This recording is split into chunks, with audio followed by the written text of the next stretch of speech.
Don Claudio, buenas tardes, bienvenido. Buenas tardes, un abrazo y un saludo a todos los latinoamericanos y más allá que estén en este foro virtual.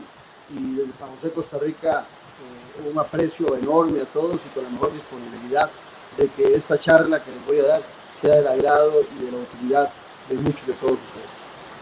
Muchas gracias. El título de la ponencia es Marketing Político y Comunicación Política, dos caras de una misma moneda. Tiene 20 minutos, don Claudio, y lo dejo con nuestra audiencia, que estoy seguro va a disfrutar de esta presentación. Adelante. Bueno, buenas tardes nuevamente a todos y un placer poderlos acompañar. Yo empezaría justificando por qué el nombre de la conferencia, de esta charla.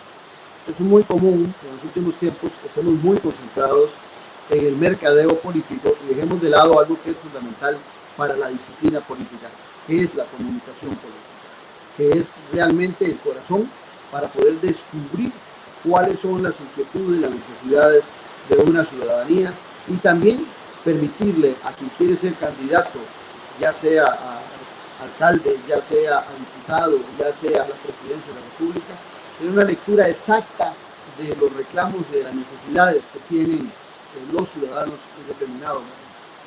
Aristóteles, no en balde, decía siempre que la política es la ciencia de la ciencia, porque es la política, en el buen sentido del término, en el buen sentido de la disciplina, la que nos permite acercar a los diferentes sectores en una ciudadanía, en una sociedad que por naturaleza es diversa. Por naturaleza hay diferentes pensamientos ideológicos, por naturaleza hay diferentes sectores, por naturaleza hay diferentes sectores sociales y económicos, por naturaleza hay diferentes necesidades y objetivos, y en esa diversidad es la política la que puede permitir acercar a los ciudadanos y a quienes pretenden ejercer el poder. Decía Aristóteles, abro comillas, que hay que calcular, fíjese bien, hay que calcular en qué están y qué prejuicios tienen los oyentes y después hablar sobre esas cosas en general. O sea, es una frase dicha 400 años antes de Cristo, que por supuesto en aquel tiempo no se hablaba de mercadeo político, pero esta frase de Aristóteles está muy concentrada en lo que debe ser la comunicación. Calcular, o sea, es sumar, es evaluar, podríamos decir en tiempos actuales que el instrumento válido para eso en la actualidad son las encuestas. ¿Cuáles prejuicios? Bueno, hay que ir a la comunicación política en ese intercambio social para poder saber cuáles son los prejuicios y los objetivos que pretenden quienes están interesados en ser gobernados por gente que los representa. Y decía que después de ese proceso se podía hablar. Qué interesante, que después de ese proceso de calcular, de ver prejuicios, de oír, viene el proceso de hablar sobre cosas en general, decía Aristóteles.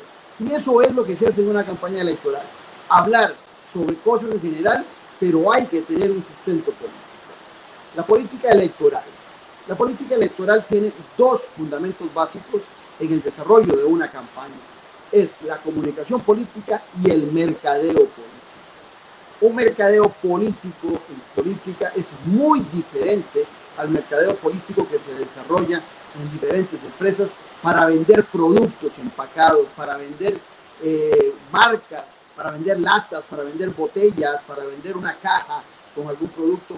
El mercadeo político es muy diferente. Tiene elementos fundamentales de ese mercadeo que son aplicables en la política, pero es mucho más amplio y requiere un conocimiento ya más propio de lo que está pensando el ciudadano que lo que requiere el mercadeo que conocemos popularmente de productos terminados.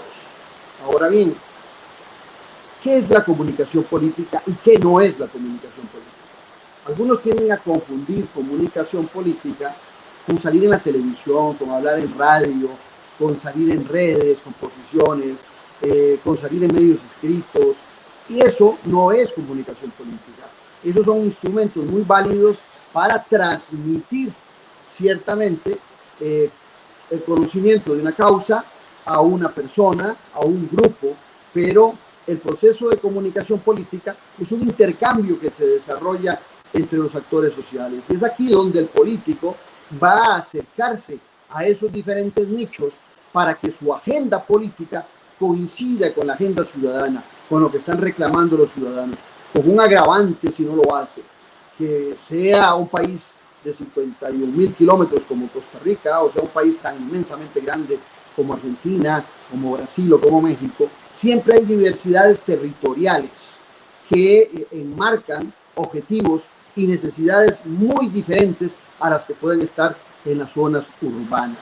Eso obliga entonces también a un proceso de comunicación política que se desarrolla en el territorio nacional con los diferentes actores sociales, algunos organizados o algunos no organizados, no con una cédula jurídica, no inscritos ante un registro público, pero que existen en la realidad política y que tienen reclamos válidos que tienen que ser oídos por los diferentes actores que pretenden ejercer el poder. Eso es comunicación política. Tiende a confundirse en algunos casos de que la comunicación política es salir a los medios de comunicación a decir lo que el candidato o la candidata quiere que escuche la población. No, eso es el último espacio que podría ser muy ligado al mercadeo político de aquellos que previamente tuvieron un ejercicio de comunicación para saber la sensibilidad y para conocer la agenda, las diferentes agendas que se dan en la comunidad. Cuando un político no hace ese proceso, lo más común es que se adhiera a una agenda mediática que es establecida por los medios de comunicación y, por supuesto, que ese político que no tiene arraigo en la sociedad empieza a dejar un espacio vacío para que el intermediario entre las necesidades ciudadanas y quienes quieren ejercer el gobierno, entre los gobernantes y los gobernados, sean los medios de comunicación, lo cual no debería ser, puesto que el político debe tener en una campaña electoral la posibilidad, y digo campaña electoral porque esa es uno de los fundamentos de este seminario, pero en el ejercicio del poder, esa comunicación de quienes han ganado una elección debe continuar y ser permanente. Esa relación que requiere de estar muy ligado con los actores sociales para poder tener la sensibilidad y tener una agenda que no es establecida por los medios de comunicación, que dichosamente en las democracias hay muchos medios de comunicación de diferentes ideologías, pero también es cierto que los medios de comunicación tienen propietarios y que tienen intereses, lo cual es válido. La gran ventaja en las democracias es que existe una libertad de poder establecer medios de comunicación para diferentes intereses ideológicos, diferentes intereses sociales, económicos, y por supuesto hoy esa democratización también se logra con mayor amplitud de los medios de comunicación por la aparición del Internet y especialmente de las redes sociales. Pero esas agendas tienen que ser muy bien estructuradas sobre esa relación permanente de lo que está reclamando el ciudadano. ¿Qué piensa la gente? Es realmente el fundamento más determinante de la comunicación política. Cuando se ha desarrollado ese proceso de comunicación política, el político, el que pretende ejercer como gobernante, no va a dejar en manos de empresas de mercadeo político o empresas de mercadeo comercial el análisis de lo que está sucediendo en una nación. Ahora aquí viene el papel del mercadeo político, donde vamos a tener la posibilidad de desarrollar encuestas, focus group, estudios cualitativos también, que hoy se requieren muchísimo más fuertes que aquellos estudios cuantitativos que eran únicamente los que antes se requerían. Ustedes recordarán que antes las encuestas tenían un gran poder sobre la determinación de del voto electoral. Pero resulta que en el marco de la diversidad, en el marco de la pérdida de fuerza de los partidos políticos, en el marco de que normalmente ya en nuestros países el partido más grande es el de la gente que no tiene partido, en ese marco se va haciendo, por supuesto, necesario no solo estudios cuantitativos, las encuestas, sino que estudios cualitativos, donde el mercadeo político es fundamental. Por eso, cuando la gente dice, es que las encuestas ya no pegan, bueno, es que las encuestas hoy más que nunca son, lo que siempre se ha dicho, estudios de un momento determinado. No podemos extrapolarlas ni siquiera a una semana, 15 días, porque la variación que se da en la sociedad con el intercambio que se da en las redes sociales ha agilizado o ha movilizado más esos cambios en la volatilidad del elector.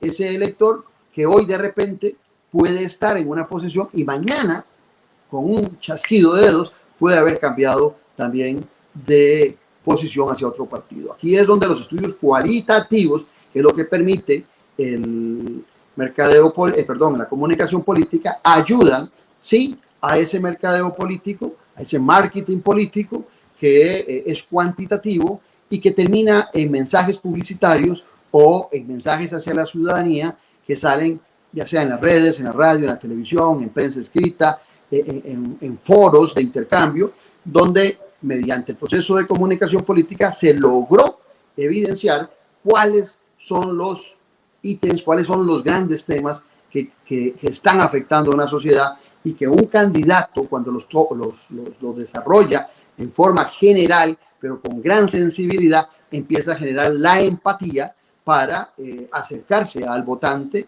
que bien sabido es dificilísimo las particularidades de cada un votante que sean planteadas por un candidato, y entonces el candidato lo que busca es un mensaje general, pero en la medida que ese mensaje general esté muy arraigado en una realidad, es cuando va a tener una gran fortaleza. La opinión pública no es la opinión de los medios de comunicación. Por eso es tan importante la comunicación política. La opinión pública es la opinión de todos nosotros. Cada uno de nosotros es una opinión pública. Cuando estamos agremiados, cuando estamos en un sector determinado, cuando pertenecemos a un sindicato, a una cámara, a un grupo de presión, a un grupo de interés, por supuesto que esa opinión pública de ese grupo tiene mayor relevancia que la opinión pública de una persona en forma individual, pero todos somos opinión pública. El gran sesgo que se comete muchas veces en una campaña electoral es pensar que los medios de comunicación es la opinión pública, es lo que está pensando la gente, y eso sucede normalmente por el desarraigo que hay, o por la velocidad de las campañas electorales, o por grupos que apoyan o le dan asesoría a un candidato, que lo desarraigan de esa relación tan necesaria que tiene que tener con la población. En ocasiones también es que una campaña electoral de repente aparece un candidato que no va a tener el tiempo suficiente para poder recorrer el país, y entonces toma los temas que empieza a conocer por los medios de comunicación, los grandes temas generales, sin profundizar en esas necesidades ciudadanas. Y por eso ahí es donde en muchas ocasiones las encuestas empiezan a mostrar una caída en algunos de los candidatos. Tenemos que tener claro que las elecciones son un proceso importantísimo, que no es la democracia en sí. Pueden haber muchas elecciones en países y no necesariamente esos países son democráticos. Se ha tendido a vender la idea de que aquellos países que tienen muchas elecciones es que son muy democráticos. En ocasiones es todo lo contrario, y la democracia está muy arraigada en un factor que es fundamental, que es el bien común. Si los ciudadanos no van sintiendo una mejora en su nivel de vida, pase un gobierno, pase otro, por supuesto que esas debilidades van pasando factura a quienes van gobernando. Y por eso es que vemos hoy también tanto cambio en quienes gobiernan y partidos nuevos o gobernantes que llegan más con el voto ciudadano por su personalidad que lo que representan los partidos políticos, que hoy, sin la menor duda, están en una crisis muy severa. Pero la legitimidad real de los ciudadanos la adquieren los políticos en la medida que conozcan al ciudadano por medio del proceso de comunicación política, que les permite un acercamiento, les permite intercambiar, les permite mostrar niveles de neutralidad y, por supuesto, algo fundamental, la participación del ciudadano. El mercadeo político, a sabiendas de que una elección no requiere el 100% de la votación a favor de un candidato, sino que en algunos países de América Latina se requiere un 50% para ganar una elección en primera ronda, en el caso de Costa Rica es un 40%, en otros países como México es solo tener la mayoría de voto, no hay segundas rondas. Eso hace que los encargados del mercadeo político se concentren mucho en lo que en el mercadeo comercial se llama target, en una población. Y esa población es la que puede ser más afín a ese candidato por el mensaje que el candidato va a enviar. Pero ese mensaje del candidato previamente tiene que haber pasado por el tamiz de la comunicación política, porque aunque quiera buscar un target determinado, que puede ser de la gente que está más disgusta con el gobierno de turno, lo tiene que hacer sobre un conocimiento de por qué esa gente está tan molesta. Hay un tema que hoy se discute mucho en América Latina y en el mundo, y es el tema del populismo. La virtud, con todos los defectos que pueda tener el populismo, es que el populismo logra evidenciar las grandes falencias que están percibiendo los ciudadanos de la atención que están dando los gobernantes a los problemas de una nación. Y en ese espacio de esa molestia, el populismo logra evidenciar y decir con mucha exactitud, con mucha cercanía, lo que los ciudadanos quieren oír. El problema del populismo es que no tiene proyectos para desarrollar o mejorar esas circunstancias. Es nada más utilizado las frases, lo que conocen de los ciudadanos, para un marco de ganar una elección, pero no para gobernar, porque no hay programas alrededor de esas molestias ciudadanas, sino que nada más quien es candidato se identifica totalmente y tiene un mensaje que viene a contradecir todo lo que está pasando, pero en muchas ocasiones solo representa un altavoz de la rabia ciudadana y no soluciones para esa rabia ciudadana. Pero sí podríamos decir que el populismo inteligentemente ha permeado más el conocimiento ciudadano mediante un proceso de comunicación política, de oír a los que realmente votan y tienen molestia, y se ha acentuado menos en el mercadeo político, cuando los partidos tradicionales en nuestro continente se han acentuado más en el mercadeo político y han dejado de lado la gran sensibilidad. La política no es tan racional como muchos quisiéramos. Normalmente decimos que la política se maneja por las vísceras, ¿verdad? El corazón, yo quiero mucho ese partido, ese candidato. Algunos dirán desde el hígado, odio ese partido, no soporto ese candidato. Y otros desde el estómago dirán, yo voto porque tengo hambre. Entonces, ese pensamiento de ejercer el voto más por las vísceras que por la racionalidad siempre está en un proceso electoral. Y el proceso de comunicación política le permite al candidato tener un mercadeo político más asertivo y más cercano. Decía Maquiavelo, Nicolás Maquiavelo, hablaba de la virtud, así, tildado en la U y sin D. Y por su lado, Tomás Moro hablaba de la virtud con D. Tomás Moro decía que el liderazgo tiene que estar caracterizado por capacidades de virtud, por la honradez, por la honorabilidad, por el buen verbo que tenga un candidato, por la cercanía, por la empatía, por el compromiso. O sea, era una virtud ser requerida por los candidatos para participar en política. Por su parte, Maquiavelo, padre de la ciencia política, hablaba vea que Maquiavelo es el padre de la ciencia política y es el que se define como el padre de la realpolitik, mientras que Tomás Moro en su utopía es identificado como el hombre de las virtudes, al punto de que es, desde la religión católica, el santo de los políticos. Los dos son determinantes, pero vuelvo al tema, virtud con D eran todos esos valores que nosotros siempre rescatamos y que queremos ver en una persona y sobre todo en un político. En el caso de Maquiavelo, él hablaba de virtud, con tildado en la U y sin D, que son las habilidades de negociación, a veces de saber dónde están las trampas o saber dónde montar las trampas para acceder al poder. Son dos caras también de una misma moneda, son las habilidades del león y las habilidades del zorro, que también hablaba Maquiavelo. Las virtudes de Tomás Moro adornan a una personalidad con los mejores valores y principios éticos, pero la virtud de Nicolás Maquiavelo le daban los elementos de la realpolitik para acceder al poder.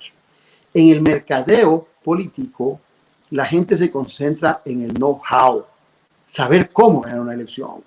Mientras tanto, que en la comunicación política, la gran concentración debe ser en el know-who, conocer y saber con quién tengo que lograr generar la empatía.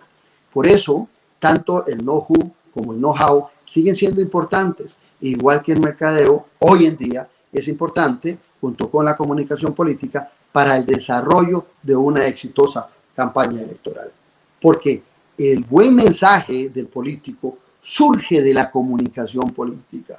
cuando nos damos cuenta que un eslogan pequeño, que un eslogan de 3, 4 palabras tuvo un gran impacto en la sociedad, es porque ese eslogan, ese mensaje corto de campaña electoral está muy arraigado en ese conocimiento de qué es exactamente con quién quiere estar la población y hacia dónde debe ir el mensaje, y cómo con 2 o 3 palabras hay una identificación total de aquel que es candidato para algún puesto de elección popular. William Penn decía una frase que a mí me encanta, con la cual quisiera cerrar esta participación mía. Decía: dejad pensar al pueblo que gobiernas, o pretendes gobernar, le agregaría yo, y se dejará gobernar. El problema de las campañas electorales hoy es que cuando se aplica solo mercadeo político, lo que se evita es dejar al pueblo pensar, tener ese intercambio de saber qué es lo que se quiere y qué es lo que se reclama por el ciudadano para generar la empatía necesaria para el éxito de una campaña. Sin embargo, esto sigue siendo una necesidad obligatoria para el desarrollo de una buena campaña. Dejar pensar al pueblo que se pretende gobernar. Muchas gracias. Muy gentil, don Claudio, y muchas gracias a usted por esta exposición tan interesante.